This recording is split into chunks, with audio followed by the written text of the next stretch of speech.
और अब बात वायरस पर सबसे बड़े वार की, क्योंकि यूपी में अब टीकाकरण का महाअभियान शुरू होने जा रहा है, जिसमें प्रदेश के गांव की हर गली, हर शहर, हर मोहल्ले में लोगों को कोरोना का टीका लगाया जाएगा।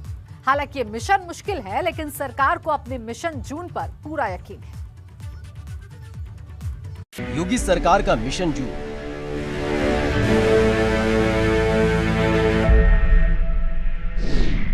यूपी में टीकाकरण का महाअभियान।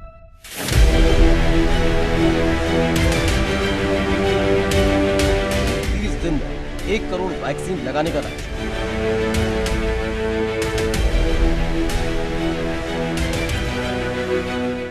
उत्तर प्रदेश को महामारी से बचाने के लिए योगी सरकार 1 जून से सूबे के सभी 75 जिलों में टीके का महाअभियान शुरू करने जा रही है।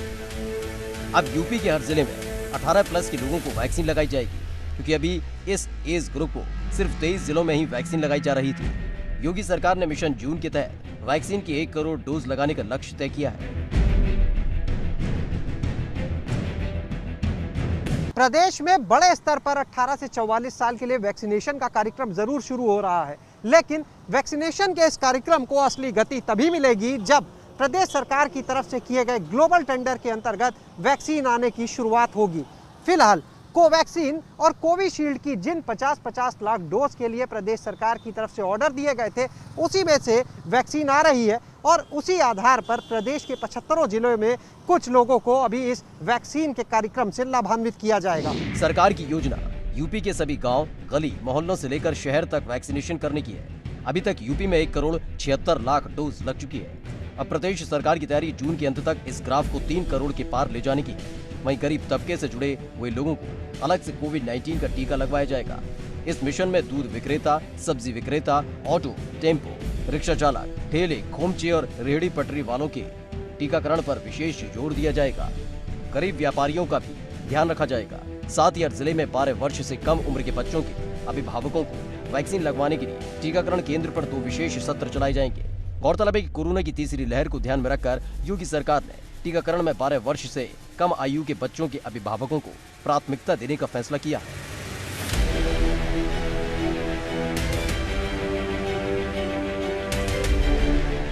लेकिन सरकार के सामने मुश्किल भी कम नहीं है कि वैक्सीनेशन की कमी किसी से छिपी नहीं है। यूपी की आबादी के हिसाब से ज्यादा वैक्सीन चाहिए। प्रदेश में 1 जून से 18 से 44 साल के लोगों का बड़े स्तर पर कोविड वैक्सीनेशन शुरू होगा। इसको लेकर प्रदेश भर में जगह जगह कैंप बनाए गए हैं और उसमें भी अलग अलग प्राथमिकताएं तय की गई हैं, जैसे कर्मचारियों के लिए, 12 साल तक के बच्चों के अभिभावकों के लिए, शिक्षकों के लिए, पत्रकारों के लिए, इन सब के लिए अलग से केंद्र निर्धारित किए गए हैं और साफ निर्देश दिए गए हैं कि इन सभी लोगों को इस वैक्सीनेशन कार्यक्रम के दौरान प्राथमिकता दी जाएगी। क्योंकि अब तक यूपी के सिर्फ 23 जिलों में वैक्सीनेशन हो रहा था, लेकिन अब सभी 75 जिलों में होना है। हालांकि सरकार ने इसके लिए कम आबादी वाले जिलों में कम से कम 1000 टीके प्रतिदिन लगाने का टारगेट सेट किया है। लेकिन एक सच ये भी है कि अब तक तमाम चुनौतियों के बावजूद यूपी सरकार ने रिकॉर्ड तोड़ वैक्सीनेशन किया।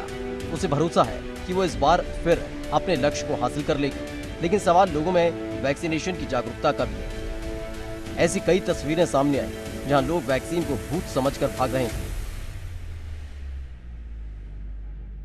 एक तरफ प्रदेश सरकार वैक्सीनेशन कार्यक्रम को बढ़ावा देने के लिए तमाम तरह के प्रयास कर रही है, वैक्सीन लाने के लिए ग्लोबल टेंडर तक किए जा रहे हैं, तो दूसरी तरफ अभी भी बहुत से लोगों में वैक्सीन को लेकर जागरूकता की कमी देखने को मिल रही है।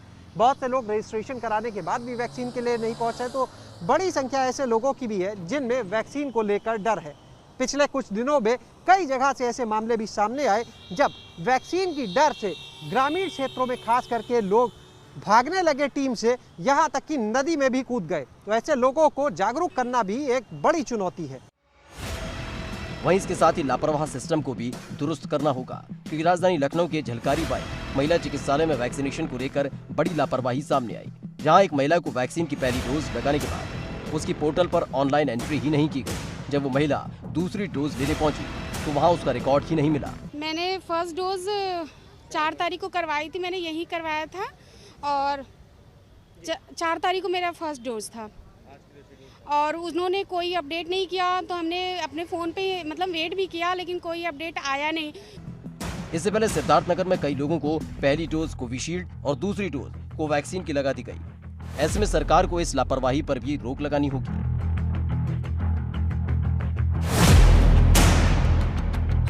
एक तरफ सरकार वैक्सीनेशन को बढ़ावा देने के लिए तमाम प्रयास कर रही है, तो दूसरी तरफ अस्पताल में इस तरह की बड़ी लापरवाही। महिला को वैक्सीन की पहली डोज लगाई गई, लेकिन उसकी कहीं पर ऑनलाइन एंट्री ही नहीं की गई। इसी का खामियाजा आज वो महिला भुगत रही है और अपनी सेकेंड डोज को लगवाने के लिए अफसरों के, चिकित्सा अधिकारियों के दफ्तर के चक्कर काटती नजर आ रही है।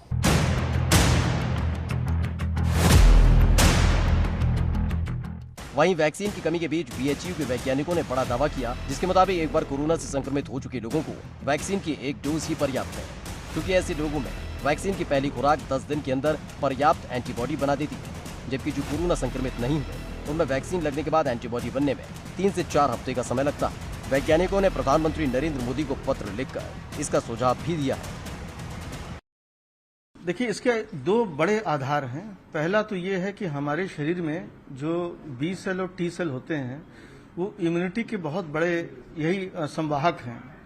तो ऐसा हम लोगों ने देखा कि जिन लोगों को ऑलरेडी कोरोना इन्फेक्शन हो चुका है उनके अंदर जो बी सेल टी सेल की जो इम्यूनिटी की जो एंटीबॉडी प्रोडक्शन की क्षमता है वो डेवलप तो हो गई।